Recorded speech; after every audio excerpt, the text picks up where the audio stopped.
नमस्कार बच्चों, मैं आपकी हिंदी शिक्षिका अहाना हूँ और नोवा लर्न बुक्स, जो माउंट एनलाइटनमेंट इंटरनेशनल की एक इकाई है, के साथ हमारी इस सीखने की यात्रा में आप सभी का एक बार फिर हार्दिक स्वागत करती हूँ। आज हम व्याकरण के अध्याय, विचारों का आदान प्रदान, भाषा के बारे में पढ़ेंगे। इस अध्याय में हमने जाना कि भाषा वह माध्यम है जिसके द्वारा हम अपने विचारों और भावनाओं को बोलकर, लिखकर और पढ़कर व्यक्त करते हैं। आपने यह भी सीखा कि भाषा के दो मुख्य रूप होते हैं, मौखिक भाषा और लिखित भाषा, तथा संकेतों के माध्यम से प्रयोग की जाने वाली भाषा को सांकेतिक भाषा कहा जाता है। इस पाठ में हमने मातृभाषा, राष्ट्रीय भाषा, राजभाषा और संपर्क भाषा के अर्थ और उनके उपयोग को समझा।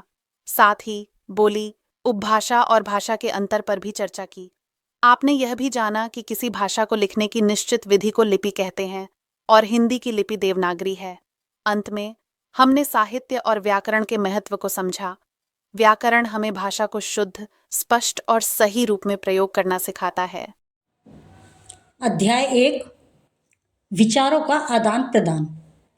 भाषा क्या होती है? भाषा जनरली हम भाषा को एक उस माध्यम के रूप में जानते हैं जिसके द्वारा हम अपनी बात दूसरों को कह पाते हैं और दूसरों के हम सुन पाते हैं, समझ पाते हैं।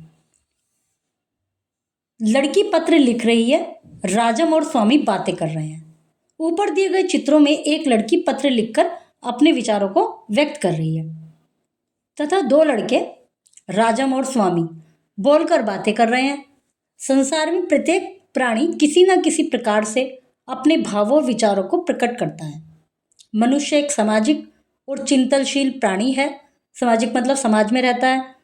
कई जानवर भी ग्रुप में रहते हैं, लेकिन समाज और समूह दोनों में डिफरेंस होता है। तो मनुष्य को एक सामाजिक प्राणी कहा जाता है, चिंतनशील प्राणी कहा जाता है, क्योंकि बौद्धिक क्षमता मनुष्य की अन्य सभी जीवित प्राणियों की अपेक्षा ज़्यादा होती है। उनके आसपास अपने मन के भाव और विचारों को प्रकट करने के लिए सामान्यतः लिखना, बोलना तथा संकेत आदि साधन है। मनुष्य के पास अपने विचारों को प्रकट करने के लिए लिख के बता सकता है, बोल के बता सकता है, और कई बार बहुत सारी चीज़ें संकेत में भी कर देती है क्लियर। अपने भावों को प्रकट करने का माध्यम ही भाषा है। भाषा शब्द भाष धातु से बना है और भाष का शाब्दिक अर्थ है बोलना अर्थात व्यक्त करना। भाष का तो हम कह सकते हैं कि भाषा वह माध्यम है जिसके द्वारा हम अपने विचारों और मन के भावों को बोलकर, लिखकर या पढ़कर प्रकट करते हैं। भाषा के मुख्य दो भेद हैं, भाषा के मौखिक और लिखित। मेन मुख्य रूप से ये दो भेद हैं। मौखिक भाषा में क्या होता है? हम बोलकर अपने विचार बताते हैं। एलन ने अपने पिताजी को बताया कि इस बार विद्यालय की ओर से सभी विद्यार्थियों को जयपुर ले जाया जाएगा। पिता ने उसकी बात ध्यानपूर्वक सुनी, उसे जयपुर जाने की अनुमति दी। उन्होंने उसे जयपुर के बारे में भी बताया। तो ये सारी बातें जो हैं बताई, सुनी, ये सब बताकर और पिताजी ने उसकी बात को सुनकर, तो ये सब क्या कहलाएगा? मौखिक रूप। इसमें वक्ता बोलकर, जो वक्ता है, जो बताने वाला है, बोलकर अपने विचार या भाव प्रकट करता है। श्रोता जो सुनने वाला है वो सुनकर उसकी बात समझता है। तो इसे मौखिक भाषा कहते हैं। यह भाषा का मूल रूप है। जैसे कहानी सुनना, रेडियो सुनना, वार्तालाप सुनना, किसी की मोबाइल पर किसी से बात करते हैं, और समाचार वाचन मोबाइल पर जो एक तरह से, यदि मान लीजिए वीडियो कॉल हो रही है तो वो भी हम उसको देख तो रहे हैं लेकिन सुन रहे हैं, उसकी बात हो गई, वो बोलकर ही अपने विचार व्यक्त कर रहा है। लिखित भाषा। अध्यापक ने दीपा को जयपुर जाकर यात्रा का अनुभव गृह कार्य में लिखकर लाने को कहा। एक स्टूडेंट को टीचर ने जयपुर जो टूर गया है उसका अनुभव लिख के लाने के लिए कहा। दीपा ने घर आकर यात्रा का अनुभव लिखकर अध्यापक को दिया। उन्होंने पढ़कर उसका मूल्यांकन किया। तो यहाँ दीपा ने अपने लिखकर अपने अनुभव को व्यक्त किया तथा अध्यापक ने पढ़कर लिखे हुए को उसकी बात समझी। तो यह भाषा का लिखित रूप है। इसमें एक व्यक्ति लिखकर और अपने विचार प्रकट करता है तथा दूसरा उसे पढ़कर अपने विचार, उसके विचार समझता है। तो इसे लिखित भाषा कहते हैं। जैसे पत्रिकाएं पढ़ना, पत्र पढ़ना, लेख लिखना, समाचार पत्र पढ़ना, तो ये सब लिखित रूप है क्योंकि लिखे हुए को पढ़ के समझ रहे हैं। इसके अलावा एक होती है सांकेतिक भाषा। हम कई बार चौराहे पर यातायात को इशारों से नियंत्रित करते हुए पुलिसकर्मी को देखते हैं। यह भाषा का सांकेतिक रूप है। अब वो जो चौराहे पर खड़ा है, चारों तरफ व्हीकल्स का शोर है, मोटर गाड़ी सब आ रहे हैं, तो वो यदि बोलेगा तो शायद किसी को सुनाई भी नहीं आएगी। तो वो सीटी बजा सकता है बस हद से हद, वो तो सुन भी लेंगे सब, लेकिन वो इशारों से बताता है कि अब इधर जाओ, अब लेफ्ट जाओ, अब राइट जाओ।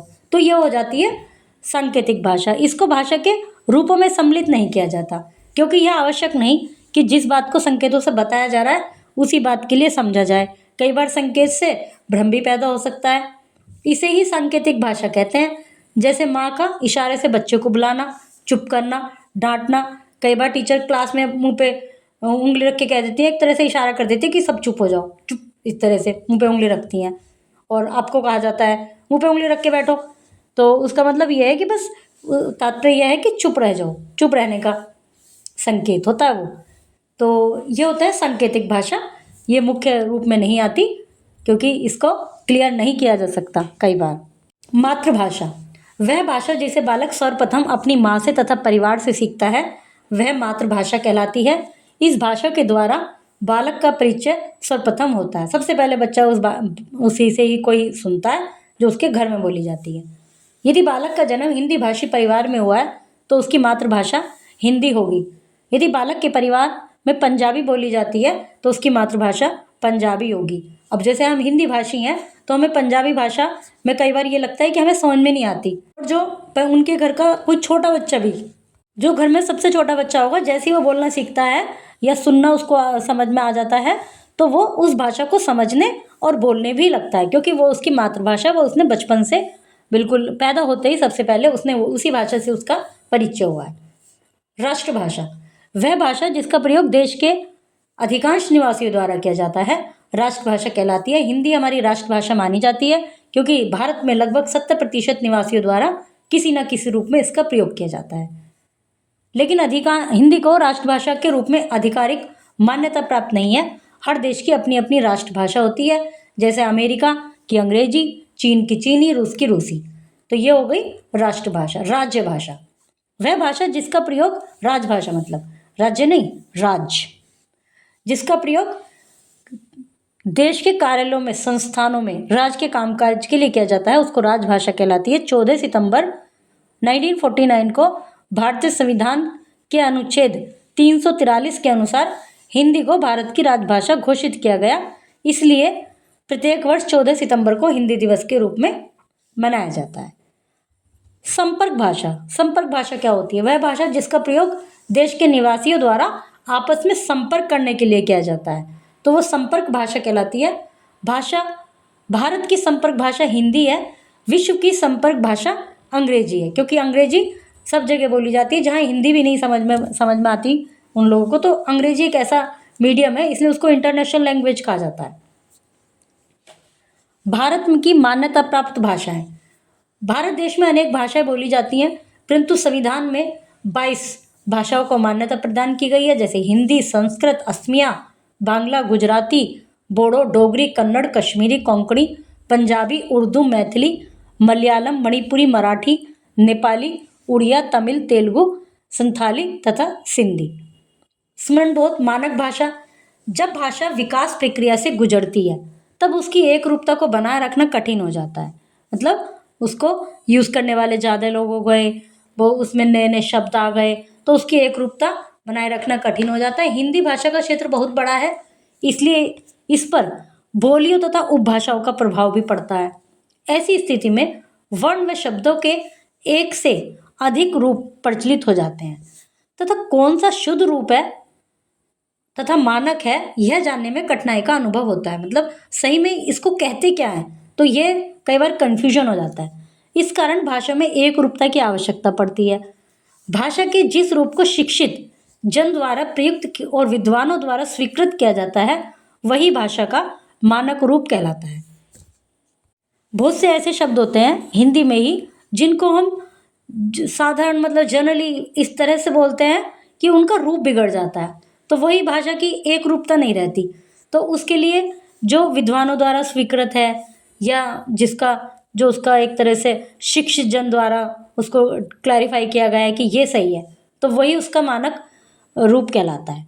संबंध, इस तरह से भी लिखते हैं, लेकिन सही रूप ये है संबंध। अंत, अंत ऐसे लिखते हैं। आई, मानक रूप ये है आई।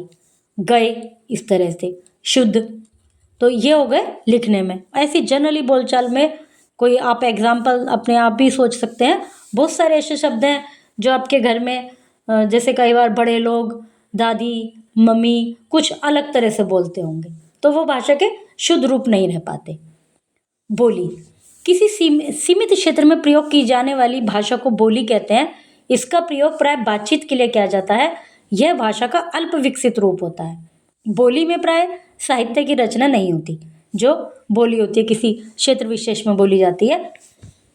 बोलियों का अधिकांश साहित्य मौखिक होता है, परंतु कुछ साहित्यकारों ने बोलियों में साहित्य की रचना की है, जैसे गोस्वामी तुलसीदास ने श्री रामचरित मानस कवितावली अवधी भाषा में, जबकि अवधी जो है बोली है, लेकिन रामचरितमानस जो कवितावली है वो अवधी में लिखी हुई है।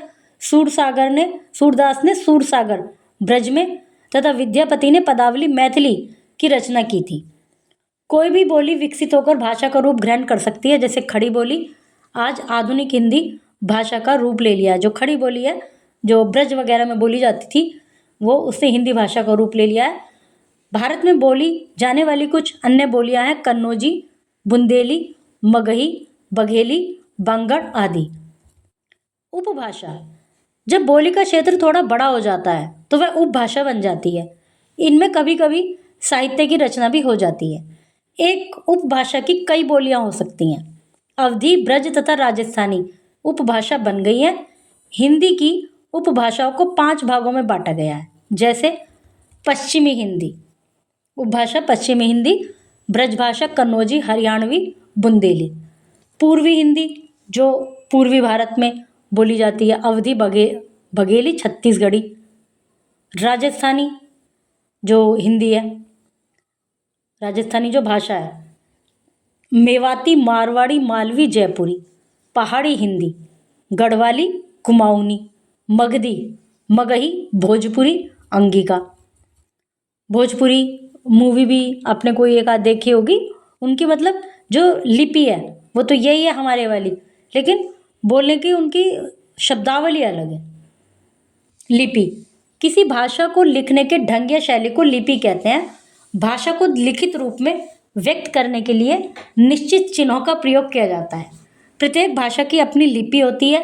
हिंदी भाषा की लिपि देवनागरी है। इसका विकास ब्राह्मी लिपि से हुआ था। एक लिपि एक से अधिक भाषाओं की लिपि भी हो सकती है।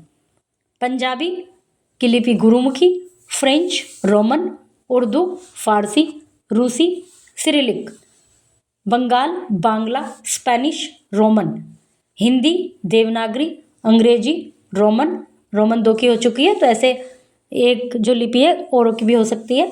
संस्कृत देवनागरी, जर्मन रोमन, कोंकणी देवनागरी, अरबी, फारसी। साहित्य, किसी भाषा के ज्ञान के संचित कोश को साहित्य कहते हैं। साहित्य के 2 भेद होते हैं, गद्य साहित्य, पद्य साहित्य। गद्य साहित्य वह साहित्य जो असाधारण रूप में बोलचाल की भाषा लिखे जाते हैं, जो बोलचाल की भाषा में लिखे जाते हैं, मतलब जिसमें पोइटिक नहीं होता, ऐसे पैराग्राफ टाइप होते हैं, उसे गद्य साहित्य कहते हैं। जैसे पत्र, निबंध, लेख, कहानी, कथा, जीवनी प्रमुख विधाएं हैं। पद्य साहित्य वह साहित्य जिसमें अपने विचार लयबद्ध अथवा तुकबंदी द्वारा प्रकट किए जाते हैं, उसे पद्य साहित्य कहते हैं। जैसे दोहा, कविता, छंद, कवित्त, सवैया, पद, सोठा आदि। अब है व्याकरण। वर्णों के व्यवस्थित मेल से शब्द, शब्दों के क्रमबद्ध मेल से वाक्य तथा वाक्य के व्यवस्थित मेल से भाषा बनती है।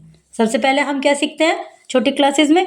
ए, आ, ई, इनसे मिलकर बनते हैं शब्द, और शब्द से मिलकर बनते हैं वाक्य, और वाक्य से मिलकर बनती है भाषा। यदि ये अपने व्यवस्थित क्रम में ना हो तो भाषा अर्थपूर्ण नहीं होगी। यदि जो हमने शब्द लिखे हैं उनको सही से व्यवस्थित क्रम नहीं किया तो वाक्य नहीं बनेंगे, और वाक्य को व्यवस्थित क्रम नहीं किया तो भाषा नहीं बनेगी, और फिर उसका मतलब अर्थ नहीं होगा, कुछ क्लियर नहीं होगा। व्याकरण हमें वर्ण, शब्द तथा वाक्य का शुद्ध रूप में प्रयोग करने का ज्ञान कराता है। अर्थात व्याकरण वह शास्त्र है जो भाषा के शुद्ध रूप व प्रयोग का बोध कराता है। व्याकरण के मुख्य 3 अंग हैं: वर्ण विचार, शब्द विचार, वाक्य विचार। वर्ण विचार, वर्ण विचार के अंतर्गत वर्णों के आकार, उच्चारण, उत्पत्ति व संयोग तथा संधि के नियमों का अध्ययन किया जाता है। शब्द विचार, शब्द विचार में शब्द के रूप, भेद, वर्गीकरण तथा व्युत्पत्ति पर विचार किया जाता है। वाक्य विचार, वाक्य विचार में वाक्य की रचना, वाक्य के भेद, वाक्य के अंग, वाक्य विश्लेषण आदि पर विचार किया जाता है। एक बार इसको दोहराते हैं। भाषा वह माध्यम है जिसके द्वारा मनुष्य अपने मन के भावों और विचारों को बोलकर या लिखकर व्यक्त करता है तथा दूसरों के विचार सुनकर व पढ़कर समझता है।